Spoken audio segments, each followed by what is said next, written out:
ناظرین Peoples party جو عوامی لانگ مارچ خیرپور پہنچی ہوئے جتنے پیپلز پارٹی چیئرمین بلاول بھٹو زرداری عوامی لانگ مارچ کے خطاب کر رہے ہوئے جی کہ ترقیاتی کم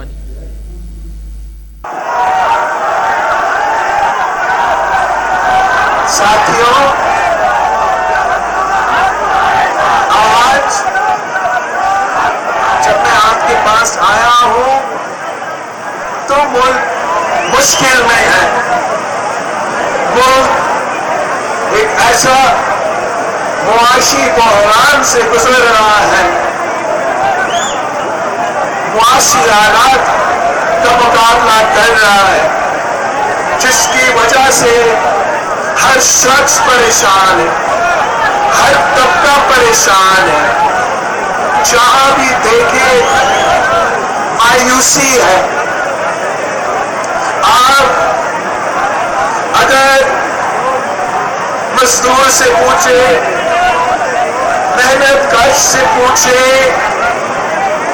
تو وہ آپ کو بتائے گا کہ محنت تو وہ کرتے ہیں، دن رات محنت کرتے ہیں، اپنا خون پسینہ دیتے ہیں، مگر ان کو کم محنت کا صلہ نہیں ملتا.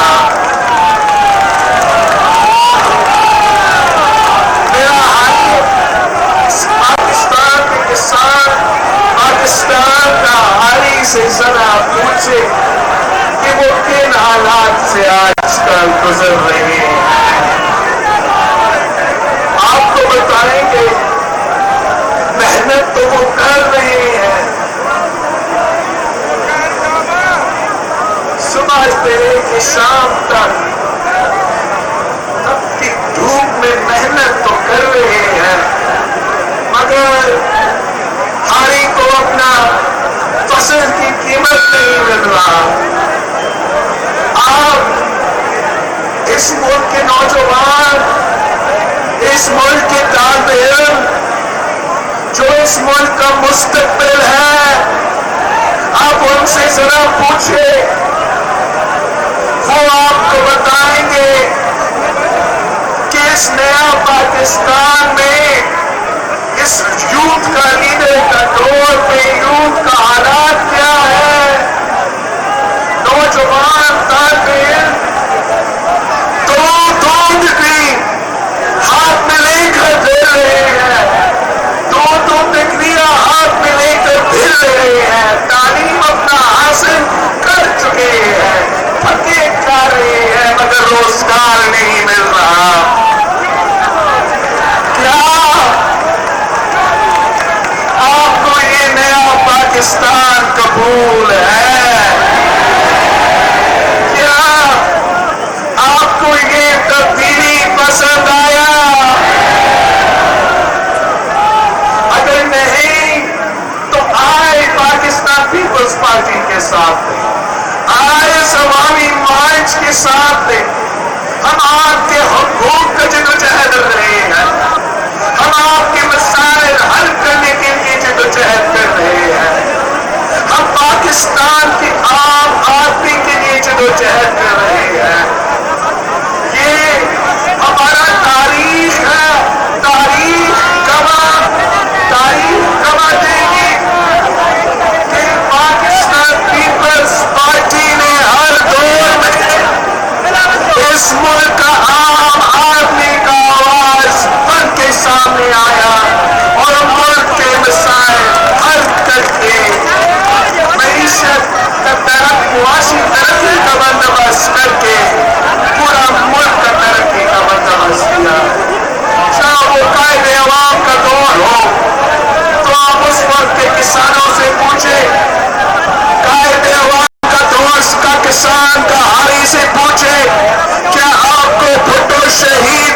معاشی حالات میں پاکستان کے عوام کو لاوارث نہیں چھوڑا تھا.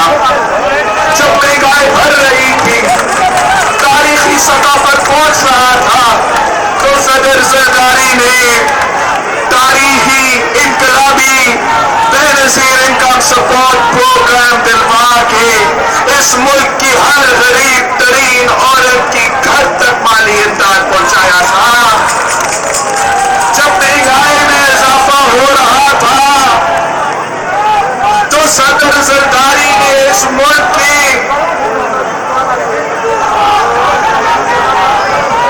دفعہ طبقہ کو لاوارث نہیں چھوڑا تھا. اس نے اپنا دور میں معاشی بحران میں تنخواہوں میں 100% اضافہ کیا تھا. صدر زرداری نے اس معاشی بحران میں ہمارا بزرگوں کو لاوارث نہیں چھوڑا تھا. 100% سے زیادہ اضافہ پینشنز میں کر کے دکھایا تھا. یہی تو عوامی نمائندے ہوتے ہیں جو عوام کے دکھ درد محسوس کرتے ہیں, جو آپ کا مسائل سمجھتے ہیں, جو آپ کا مشکلات کا احساس کرتے ہیں. یہ جو شخص وزیر اعظم کے کرسی پہ بیٹھا ہے, قوم پہ مسلط کیا گیا ہے, یہ تو احساس کہتا ہے, اس کو کوئی احساس نہیں.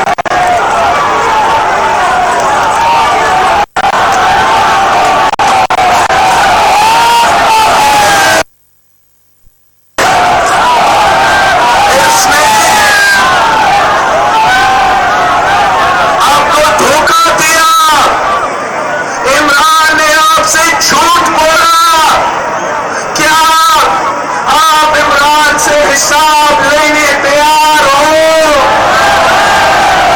یا نہیں آپ کو کہ کٹپٹلی جب الیکشن کا بعد دور چل رہا تھا تو کہا نہیں تھا آپ سے کہ وہ 1 کروڑ نوکری دلوائے گا.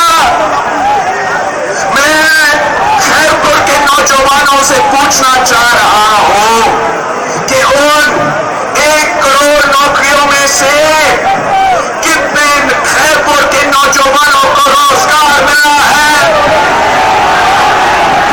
آپ سے 50 لاکھ گھر کا وعدہ کیا گیا تھا. میں خیرپور کے عوام سے پوچھتا ہوں, کیا ایک گھر بنا؟ جھوٹا آدمی, ہر وعدہ دھوکہ نکلا, ہر بات پہ یو ٹرن لیا. اس سے حساب لینا